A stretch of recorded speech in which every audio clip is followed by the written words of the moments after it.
So last week we looked at the city of Jerusalem, which contained the temple. I want to just read to you something about before the temple was built and when King David was asking God if he could build the temple. We're in 2 Samuel chapter 7, verse 1. Now when the king, that's King David, lived in his house, and the Lord had given him rest from all his surrounding enemies, the king said to Nathan the prophet, "See now, I dwell in a house of cedar, but the ark of God," that represents the presence of God, "the ark of God dwells in a tent." It had been in a tent since the time that they travelled from Mount Sinai across the desert, and still, even though they had settled in Jerusalem, King David had built himself a great castle, you might say, a house for himself. This is God's response to David. "The Lord declares to you," in the end of verse 11, "that the Lord will make you a house, David. When your days are fulfilled and you lie down with your fathers, I will raise up your offspring after you, who shall come from your body, and I will establish his kingdom. He shall build a house for my name, and I will establish the throne of his kingdom forever. I will be to him a father, and he shall be to me a son." So what's happening here is David says, well, I want to build you a house. And God says, no, I'm going to build you a house. It's a play on the word house, of course. And what God means is I'm going to build you a dynasty. That your household, the line coming from your family will be kings before me. So now he's talking about David's son. Verse 14, "I will be to him a father, and he shall be to me a son. But my steadfast love will not depart from him." Verse 16 to David, "And your house and your kingdom shall be made sure forever before me. Your throne shall be established forever." God saying, I'm going to, your son Solomon will reign in your place, and he's going to build the temple. But actually your kingdom will be an everlasting kingdom. I want us to think about what that means for a moment. We're going to come back to that, but for now, our topic for today is Babylon, and the topics are all place names. We began with Eden, and then Babel, Sinai. Last week was Jerusalem, and now Babylon. And Babylon is kind of back to Babel. And you see, what happens in Babylon is that the kingdom that was established, the kingdom that God promised to David, is basically finished. Not like what God promised to David. There's a bit of a problem there, isn't there? And you see, the problem we have is that God made this promise to David that your kingdom will be an everlasting kingdom, but here it is being destroyed, being shattered, being scattered, as it were. So last week we saw that the city of Jerusalem was never the ideal that it was meant to be, and this week we see that actually it was totally destroyed. When the Babylonians came, the city was destroyed and the temple was destroyed. So what happens next? So what's going on here? Well, what's going on is what God said would happen. If we go back to Sinai and the time of Moses, after God met with his people and spoke to them on Mount Sinai, they took a good 40 years to go across the desert.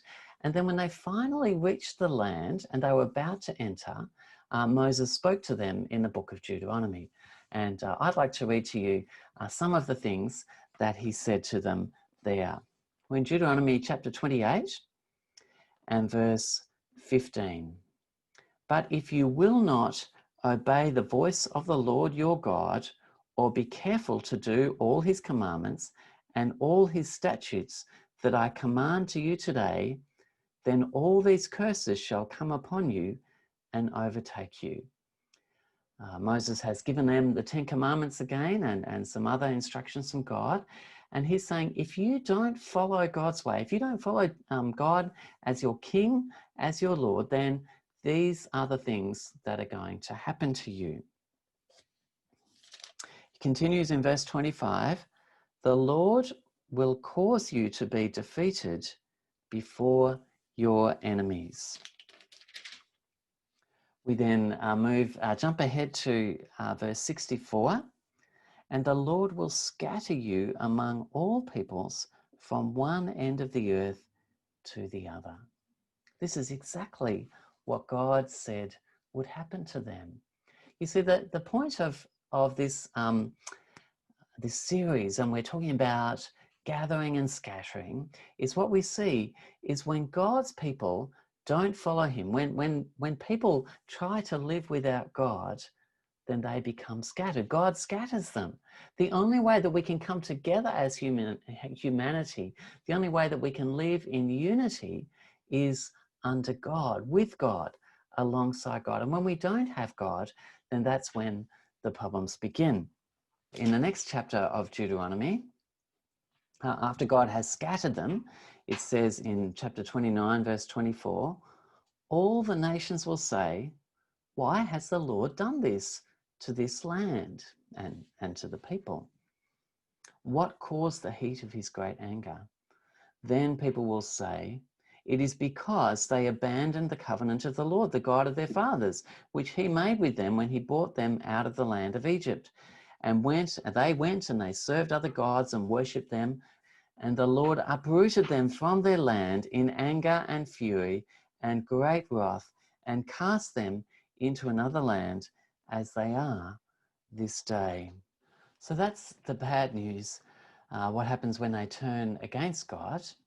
But it doesn't finish there. Chapter 30 of Deuteronomy, verse 1, and when all these things come upon you, when you call them to mind among the nations where the Lord your God has driven you, God is saying, when you end up in these other countries, just as I've said would happen, and you remember what I've said to you, verse 2, and return to the Lord your God, you and your children, and obey his voice in all that I command you today, with all your heart and with all your soul.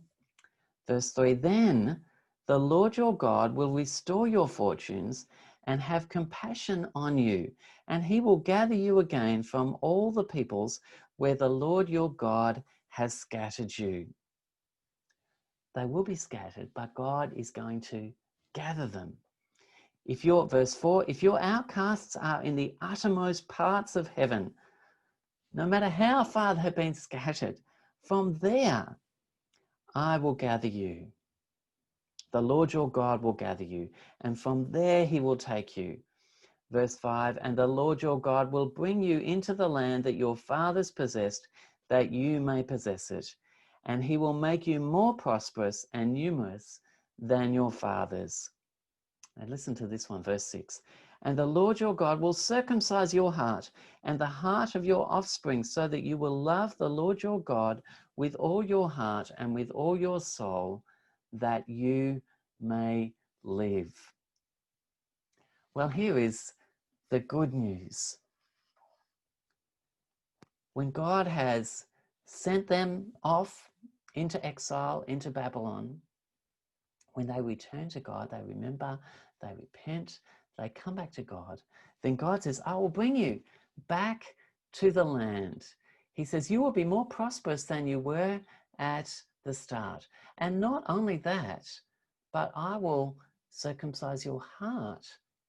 Basically what that means is I will work in your heart so that you will want to obey me. It won't be a burden, but actually your desire will be. It won't be a struggle, but you will want to obey God from your heart. Now, the big question that we have to ask is, did that happen? Actually, it didn't. After they came back from Babylon, um, the temple was rebuilt, but it wasn't half as good as the temple was before. You know, we fast forward a couple of hundred years to the time of Jesus, and they're under Roman occupation. And the northern part, they never returned. And so here they were again occupied in the time of Jesus, and these promises have not yet been fulfilled. What does it mean?